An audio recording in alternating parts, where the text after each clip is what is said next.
Welcome back to this session of the Hindu newspaper analysis for UPSC Civil Services Examination. Today we will discuss mainly four issues. The first issue is related to Great Nicobar project, and second issue is related to Indian public health, and third issue is related to European Union and India cooperation on carbon market. Fourth issue is the Dogri language losing resonance in India. So let's discuss all the issues in detail. What are ecological risks of Great Nicobar Island Development Plan?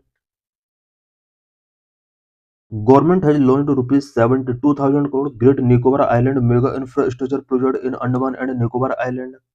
The Tribal Council of Great Nicobar and Little Nicobar, environmentalists, wildlife conservationists, and tribal rights group have also opposed the project. Provisions of the Forest Right Act 2006 were violated in obtaining the consent to divert about 13,000 hectares of forest land for this project. Where is Great Nicobar and which are the communities living there? Southernmost tip of India. Great Nicobar Island is the southernmost tip of India. It is a part of the Andaman and Nicobar archipelago that comprises 600 odd islands. It is hilly and covered with lush rainforest. Rainfall occurred 3,500 mm annually. Numerous endangered and endemic species. The rainforest and beaches host numerous endangered and endemic species such as giant leatherback turtle, the Nicobar megapod, the great Nicobar crab, the Nicobar crab-eating macaque, and the Nicobar tree stew area. It has an area of 910 square kilometer with mangrove and pandan forest along its coast. Two tribal communities, the Sompen and Nicobaris. The Sompen, around 250 in total, mostly live in the interior forest and are relatively isolated from the rest of the population. They are predominantly hunter-gatherer and are classified as a particularly vulnerable tribal group within the list of ST. The Nicobarese community practices farming and fishing. It has two groups. The Great Nicobar is around 450, Little Nicobar is around 850. What is Great Nicobar Island Mega Infrastructure Project? Great Nicobar Island Mega Infrastructure Project, also called Holistic Development of Great Nicobar Island at Andaman and Nicobar Island. It includes number one, construction of an international transshipment terminal, number two, an international airport, number three, a power plant, number four, a township. The project is to be implemented by the government undertaking called the Andaman and Nicobar Island Integrated Development Corporation ANIIDCO. What are the benefits of this project? Number one, allow Great Nicobar to participate in the regional and global maritime economy by becoming a major player in cargo transshipment. Number two, boost sustainable tourism activity. The proposed airport will support the growth of maritime services and enable Great Nicobar Island to attract international and national visitors, which boost sustainable tourism activity. Government denotified two wildlife sanctuaries. In 2021, the Indian government denotified two wildlife sanctuaries to make way for this project. Number one, the Galathea Bay Wildlife Sanctuary. Number two, the Megapod Wildlife Sanctuary. Government released a national maritime turtle action plan that lists Galathea Bay as a maritime turtle habitat in India. Galathea Bay, one of the world's largest nesting site for the giant leatherback turtle. The transshipment terminal is expected to be developed here. Both leatherback turtle and the Nicobar megapod are listed in the Schedule 1 of the Wildlife Protection Act 1972, the highest level of protection for a wild animal under the Indian law. Why is there opposition of Nicobar project? Number one, it is criticized for its ecological cost and for potential violations of the tribal rights. Number two, felling of trees and forest. The project required the diversion of about 130 square kilometers of forest land and felling of around 10 lakh trees. Number three, threat of infectious disease. As some pain have had little contact with the outside world, they have not yet developed immunity to infectious disease. Number four, this project have not assessed earthquake risk. The Andaman and Nicobar archipelago is located in the Ring of Fire, a seismically active region that experiences several earthquakes throughout the year. According to some estimate, the region has experienced close to 500 quakes of varying magnitude in the last decade. This area is in Category 5, the geographical zone with the most seismic hazards. In this lecture, we will discuss about status of public health in India. We will also discuss National Health Mission. India have become affordable health destination for foreigners. The Union Budget 2025-26 provisioned rupees 90,958 crore, a massive budget for India to assert its leadership in global healthcare and innovation. India has made notable progress through programs such as Ayushman Bharat, especially the Pradhan Mantri Jan Arogya Yojana, which offers financial protection to more than 500 million beneficiaries. Health and wellness centers are designed to improve primary care, yet challenges such as staff shortages, inadequate diagnostic facilities, and irregular medicine supply continue to exist. Addition of 75,000 medical seats over the next 5 years promised, and investment in daycare cancer centers. India is enhancing both accessibility and quality of care. World Health Day. World Health Day is celebrated on April 7, serve as a global call to action for accessible and fair healthcare. The theme for 2025, Healthy Beginnings, Hopeful Future. Objective of Indian health sector. First, establishing India as a global healthcare destination. Second, addressing the global shortfall of healthcare professionals. Both these ideas in action through the Heal in India and Heal by India initiatives. How India becoming a global healthcare destination. Number one, India streamlined visa process, enhanced hospital infrastructure, and robust public-private partnership. That is why India is becoming the preferred medical destination for international patients. Number two, India is addressing the global shortfall of healthcare professionals by training and deploying more doctors, nurses, and paramedics abroad. Number three, Indian expertise support healthcare systems worldwide while creating new opportunities for our skilled professionals. Number four, introduction of cutting-edge technologies to deliver quality healthcare has strengthened India's position as a global healthcare player. Number five, both private and public hospitals have played an integral role in this process. Number 6. Apollo was the first hospital to launch proton therapy for advanced cancer care in this part of the world and continue to attract patients from the countries such as Australia and the UK to name a few. What is new in healthcare budget 2025-26? Number 1. 200-day care cancer centers. Establishment of 200-day care cancer centers in district hospitals for specialized treatment. Number 2. Custom duty exemption on 36 life-saving drugs related to cancer, rare disease, and chronic conditions will lower the cost of treatment, which benefiting thousands of patients across the country. Number 3. Third new patient assistance program would also improve access to critical medications for patients, particularly those with chronic conditions. Number 4. The emphasis on AI and digital health mark a pivotal moment for the future of India's healthcare. Number 5. National Centers for Excellence will spearhead innovation in diagnostic, treatment, and research, enabling India to develop cutting-edge solutions that enhance patient care. A history of Indian public health policies in last decade. Public health policies are health policies made by the government based on the resource available to address people's health needs. National Rural Health Mission started in 2005. National Health Mission of 2013. National Health Mission had various policies which strengthen the secondary and tertiary level healthcare in the public sector. National Health Program strengthening the institutions of primary healthcare which have to build goodwill and trust among the people about public healthcare health infrastructure available in India. 6,155 community health centers, 26,636 primary health centers, 1,67,275 sub-centers, 759 district hospitals in the country, and 970 district level health facilities other than district hospitals. Health and wellness centers equal to sub-center plus public health center plus community health center. Focus on publicly funded health insurance scheme.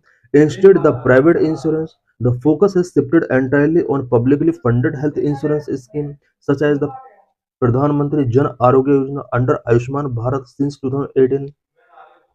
Ayushman Arogya Mandir. In 2023, all the health and wellness centers, which included sub-centers, primary health centers, and community health centers, have renamed to Ayushman Arogya Mandir. What are challenges before a public health system in India? Number one, lack of preventive program and health promotion activity. Vulnerable and poor people's day-to-day livelihood should be addressed through preventive programs and health promotion activity. Number two, lack of curative care. It is basic primary and secondary level curative care that are needs in public health. Number three, loss of public trust towards healthcare. Towards healthcare providers.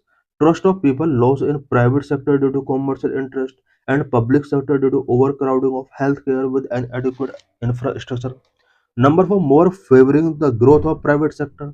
The government has weakened the public health system by not strengthening secondary and tertiary level care in the public health and instead favoring the growth of the private sector. About National Health Mission. National Health Mission was launched in 2013. It subsumed the National Rural Health Mission and National Urban Health Mission. The main programmatic component of National Health Mission include number one, strengthening health system in rural and urban areas for reproductive, maternal, neonatal, child and adolescent health and communicable and non-communicable diseases. National Health Mission aim to universal access to equitable, affordable, and quality healthcare services. National Health Mission is also provided free services related to maternal health, child health, adolescent health, family planning, universal immunization program, and for major diseases such as TB, vector-borne diseases like malaria, dengue, and kala-jar, leprosy, etc. Objective of National Health Mission: reduce total fertility rate to 2.1, reduce maternal mortality rate to 1 by 1000 live birth, reduce infant mortality rate to 25 by 1000 live birth, prevention and reduction of anemia in women aged 15 to 49 years, prevent and reduce mortality and morbidity from communicable and non-communicable injuries and emergency diseases, reduce household expenditure on healthcare expenditure, reduce annual incidence and mortality from TB by half, reduce prevalence of leprosy less than 1 by 10,000, annual malaria incidence to 1 less than 1 by 1000, less than 1% microbial prevalence in all districts, aims to Kalajar elimination by 2015, less than 1 case per 10,000 population in all blocks. Major initiatives supported under National Health Mission. Number one, राष्ट्रीय बाल स्वास्थ्य कार्यक्रम. Number two, जननी शिशु सुरक्षा कार्यक्रम. Number three, implementation of free drugs and free diagnostic services initiatives. Number four, PM National Dialysis Program. Number five, Ayushman Bharat. Number six, प्रधानमंत्री Jan Arogya Yojana. Achievements of a National Health Mission. Number one, improvement in health indicators. Significant improvement in maternal mortality ratio, infant and under 5 mortality rates. Number two, growth in public health facilities. National Health Mission target to build a network for public health facilities with health and wellness centers. It also offer comprehensive primary and secondary care services to citizens. Number three, health sector reforms. National Health Mission enabled the design and implementation of reforms specifically related to governance, procurement, and technology. Number four, addressing high out-of-pocket expenditure. To reduce current high level of out-of-pocket expenditure, free drugs and free diagnostic services initiative have been implemented under the National Health Mission. Almost 70% of the OOPE is on account of drug and diagnostics. This is PYQ related to this article. Which of the following are the objectives of National Nutrition Mission? 2017 में question पूछा गया था. To create awareness related to malnutrition among pregnant women and lactating mothers. To reduce the incidence of anemia among young children, adolescent girls and women. To promote the consumption of millets, coarse cereals and unpolishing rice. To promote the consumption of poultry egg. The correct answer is A, 1 and 2. This is means related question. Besides being a moral imperative of a welfare state, primary health structure is a necessary precondition for suitable sustainable development. Analyze 2021 में एक question पूछा गया. In this lecture, we will discuss about India-European Union cooperation on carbon market. We will also discuss about carbon border adjustment mechanism (CBAM), and we will also discuss the status of carbon market in India. Lecture is important for GS paper 3, for prelims and for mains. Why in news? On September 17, 2025, The European Union and India set out a new comprehensive strategic agenda called the New Strategic European Union India Agenda. Clean energy transition is a critical line that the European Union will link the Indian carbon market with the carbon border adjustment mechanism. Now, carbon prices paid in India will be deducted from CBAM levies at the European Union border. It could prevent Indian exporters from being penalized twice and reward early decarbonization. What is Carbon Border Adjustment Mechanism? CBAM. CBAM is a system to confirm that a price has been paid for carbon emission generated in the production of certain goods imported into the European Union. The European Union Carbon Border Adjustment Mechanism is a carbon tariff on carbon intensive products such as steel, cement, and some electricity imported to the European Union. Five pillars of new strategic EU-India agenda. It primarily addresses five pillars on which their partnership will be enhanced. Number one, prosperity and sustainability. Number two, technology and innovation. Number three, security and defense. Number four, connectivity and global issues. Number five, enabler across pillars. What is a carbon market? Carbon markets are market-based mechanisms designed to reduce greenhouse gas emissions in which financial incentives are provided to individuals and organizations to reduce their carbon footprints. A carbon market is a market that allows the buying and selling of the right to emit carbon into the atmosphere. Carbon markets operate on the principle of cap and trade, where a government or regulatory body set a cap on the total amount of greenhouse gas emissions. Government can issue certificates called carbon credits that allow to emit a certain amount of carbon into the atmosphere. One carbon credit equal to 1000 kg of CO2. Government can control how much carbon is released into the environment by limiting the number of carbon credits that are issued. Any person who does not hold carbon credit to their name would not be allowed to emit any carbon into the atmosphere. Carbon credits were first used in the 1990s in the US on the basis of the cap and trade model to control the emission of sulfur dioxide. Individuals and firms that hold carbon credit but they do not use can sell their credit to interested buyers. Carbon credit prices are determined by the market forces, which means depend on supply of carbon credit and demand for these certificates. A carbon market can also include the trading of carbon offsets. In carbon offsets, a business that pollutes the environment can purchase carbon offset sold by an environmental NGO, which promises to plant trees that suck a certain amount of carbon emissions from the atmosphere. What are what are types of carbon markets? Number one, compliance market. Compliance market are mandatory, requiring regulated entities to purchase carbon credit to compensate their emissions. Mostly these entities are large industrial polluters. Number two, voluntary markets. These markets are voluntary, allowing individuals, businesses, and organizations to purchase carbon credit to compensate their emissions rather than regulatory requirement. India is a significant exporter of carbon credit in voluntary market. Its carbon worth is between USD 200 to 300 billion per year and accounting for 17% of the global supply in 2022. What are carbon credits and carbon taxes? What is a carbon credit? Carbon credit represent a reduction in greenhouse gas emissions that can be traded. One carbon credit equal to 1 ton of carbon dioxide equivalent reduced or avoided. Carbon credits can be generated through various activities such as preventing deforestation or promoting reforestation. Number two, by implementing energy efficient technologies, reducing waste or transitioning to renewable energy sources. What is carbon taxes? Carbon taxes are uh, what are carbon taxes? Carbon taxes are taxes that directly levy on the emission of greenhouse gases. Polluters pay a tax based on the amount of emitted greenhouse gases. For the government, carbon taxes generate revenue which can be used to fund climate mitigation and adaptation projects for reduced other taxes. What are the current government initiatives related to the carbon market in India? Number one, carbon credit trading system. CCTS. Based on the Environment Production Act 1986, India launched the CCTS to reduce greenhouse gas emissions by trading carbon credit certificate. In India, the compliance of CCTS will commence in 2025-26, which allow non-obligated entities to participate and trade carbon credit certificate. Number two, currently other existing schemes, the Perform, Achieve and Trade (PAT) scheme and Renewable Energy Certificate (REC) system are existing market-based emission reduction schemes in India. Number three, verification and monitoring. The National Steering Committee for India Carbon Market and the Bureau of Energy Efficiency are responsible for monitoring, reporting, and verification process of carbon market. NSCICM means National Steering Committee for Indian Carbon Market.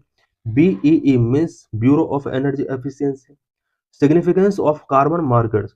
Carbon markets are important because they help to number reduce emissions. Carbon markets include activities that reduce or remove emission, which can help to achieve the Paris Agreement goal. Number two, incentivize investment. Carbon markets can encourage companies to invest in cleaner technologies and energy resources. Number three, provide a revenue. Carbon markets can provide a revenue to government to fund public projects such as cleaner technologies. Number four, benefit local communities.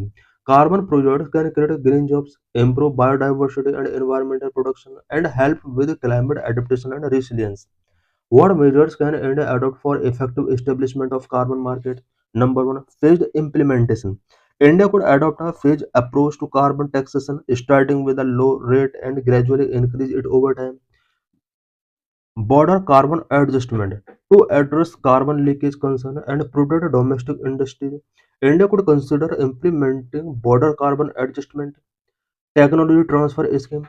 Incentives for technology transfer and adoption of clean technology, particularly for small and medium enterprises, can reduce carbon emissions. Next, incentive for industry. Implement a good regulatory system that offers expedited approvals and incentive for industry demonstrating significant carbon reduction efforts. Next, carbon credit cooperative for SME. Establish a cooperative framework enabling small and medium enterprises to collectively participate in the carbon market. Next, carbon tech incubators for homegrown solution. India should launch a network of specialized incubators focused on developing indigenous carbon reduction technology. Green finance revolution. India could establish a robust green finance ecosystem to support its carbon market. This could include green bonds, sustainability linked loans, and climate risk insurance products. Integration with existing schemes. India's new carbon market should be integrated with existing schemes like PAT and REC for policy coherence. This could involve creating conversion mechanism between different. In this lecture, we will discuss why Indian languages are dying. We will especially discuss here about Dogri language. Is the Dogri language losing resonance in India? Human society is rapidly moving toward the extinction of its linguistic heritage. According to one report by UNESCO, India had topped the list of countries with the maximum number of dialects on the verge of extinction. India has lost over 220 languages in the last 50 years. About Dogri language. Dogri is an Indo-European language belonging to the Indo-Aryan group, primarily spoken in India and Pakistan, particularly in the Indian state of Jammu and Kashmir. It is classified as a Western Pahari language and has historical root in classical Sanskrit. Dogri is spoken by 2.6 million people in India as of the 2011 census. Its culture is deeply rooted in the history of the Dogra people, who have a vibrant heritage of music, dance, and oral storytelling. Initially written in the Tagri script, Dogri now uses the Devanagari script. Is Dogri in decline? Yes. Concern growing. In recent years, concern growing over the gradual decline of the Dogri language in Jammu and Kashmir. Dogri absent from formal education in Jammu and Kashmir. Unlike other regional languages that have secured space in school curricula or administrative use, Dogri remains largely absent from formal education. Although the Jammu and Kashmir official language bill 2020 gave it the long overdue recognition as one of the Union Territory's five official languages, its status on appear has not translated into meaningful presence on the ground. While languages are declining in India, number one, globalization, migration, and pursuit of economic opportunity often encourage speakers to prioritize widely used languages, while regional one fade into disuse. Number two, political choices and a lack of active interest among native speakers further deepen this crisis. What is the way ahead? To address India's linguistic crisis, two challenges must be addressed. First is technical. As the 2021 census on hold, India should update data on how many languages are endangered and where urgent interventions is needed.